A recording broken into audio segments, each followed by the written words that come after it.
Second to None begins with Ken and Ryu on a Street Fighter mission to stop some smugglers, and it's not going very well.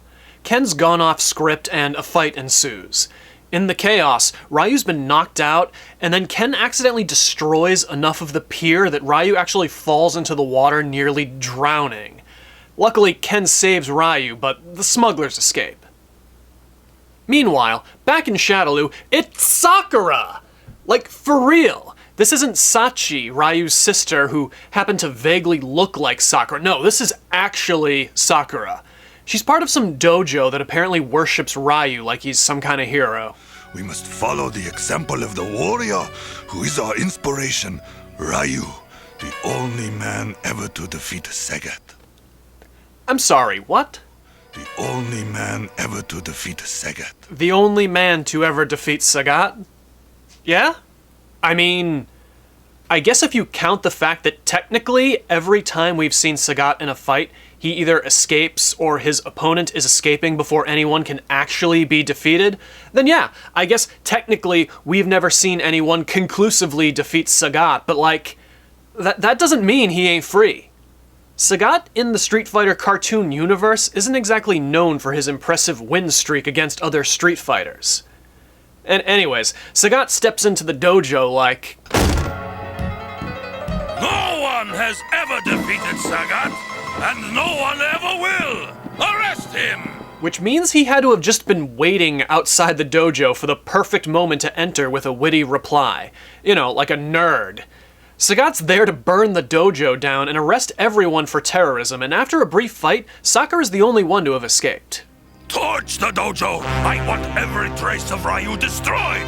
No one defies Sagat and wins! Back at Street Fighter base, Escher and Guile are chewing out Ken and Ryu for their mission failure, which bothers Ryu a whole lot because the blame does fall squarely on Ken's shoulders. Outside, the Shoto boys get into an argument that can best be summed up as, Ken, you're an idiot. Nuh-uh, you're just jealous that you're not the world's greatest warrior. This sparks a fight between the two of them, and a brief chase sequence ensues. Ryu debuts a new move that's basically just a Tatsu that's strong enough to pull you in and take the hit, rather than Ryu floating over to you.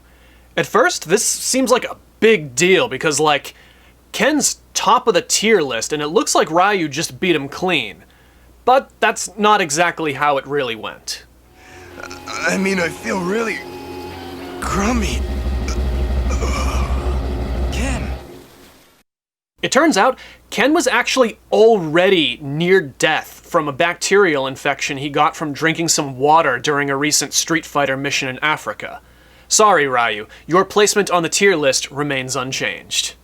Ryu takes a walk to clear his mind after today's events, but didn't realize he was about to walk over a toll bridge. You know, one of those toll bridges. But like, I don't know, man. If I lived in the Street Fighter universe, a world where it's just apparently common for roving master martial artists to wander around and get into fights, like, the last thing I'd ever want to do is pick a fight with anyone in any kind of martial arts uniform. You know, just in case. But not these guys. You gotta give them points for effort, I guess. Ryu probably didn't need the help, but Sakura joined the fray to get a few hits in anyway. They make easy work of these bridge jobbers, and then... If there's ever anything I can do for you, just let me know. It is an honor to help the great Ryu, the warrior I have dreamed of meeting all my life. Ryu breaks the fourth wall and looks back at us, staring straight into the camera like, what? To be fair, the next scene totally justifies Ryu's reaction, but like, he didn't know that at the time. But how did you know where I was? Oh, that was easy. The anti-Sagat forces always know where to find Ryu. The anti-Sagat forces always know where to find Ryu. How? No, seriously, I'm calling bull on that. There are Street Fighters with way more public presence and exposure, like Ken, Guile, and Chun-Li, and they're fully capable of maintaining enough of a cover to keep working with Street Fighter. Ryu, by comparison, is just about the most low-key Street Fighter of them all. I don't believe for even a second that Ryu's location is just always known. especially since they are frequently going undercover or getting lost in the jungle, or that time they got kidnapped by M. Bison so he could pitch them real estate plans. And drop the western United States into the Pacific. And guess who owns most of that new waterfront? And it wouldn't even be that big of a deal, but Sakura says it so flippantly. Like it's just common knowledge. Like, oh yeah, there's Ryu over there on Deli and 4th Street buying some gabagool. If I were Ryu, I would feel very concerned about this Revelaton. Always being watched. Anti-Sagat forces. Okay. Great. Sakura tells Ryu he's the world's greatest warrior, and his reaction is absolutely priceless. Find Ryu, the world's greatest warrior. World's greatest warrior?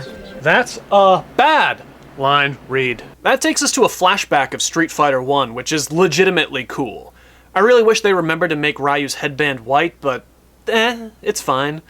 Ryu defeats Sagat, scars his chest, and his victory incites a riot.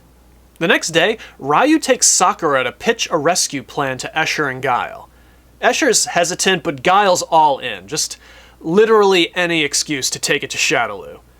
They jet into the country, but it's not long before Ryu's captured. The plan is that Sagat wants to recreate his and Ryu's Street Fighter 1 fight, not only as an act of revenge, but also to deal morale damage to the anti-Sagat forces. Meanwhile, Ken is... No, really. Come closer and I'll teach you another trick. Anyways, Ryu's softened up by having to defeat jobbers before taking on Sagat.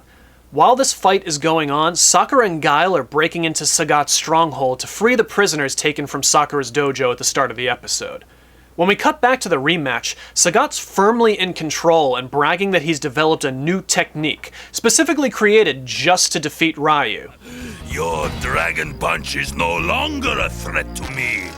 I have developed something that won't just leave scars.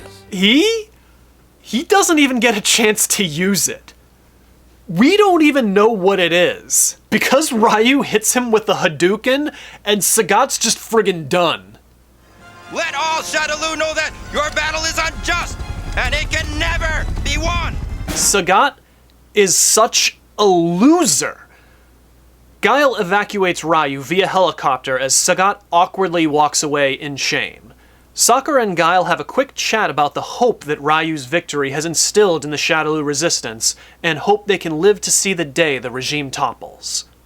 And to end the episode, we see that Ryu and Ken are sharing a hospital room, and I can't help but think that, to me, hell is having to share a hospital room with Ken. So, yeah, I'm gonna go with that. Next time on Street Fighter.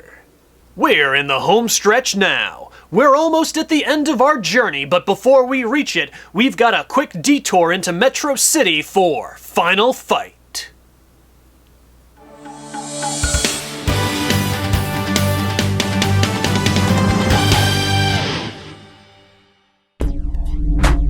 We await your return, warrior.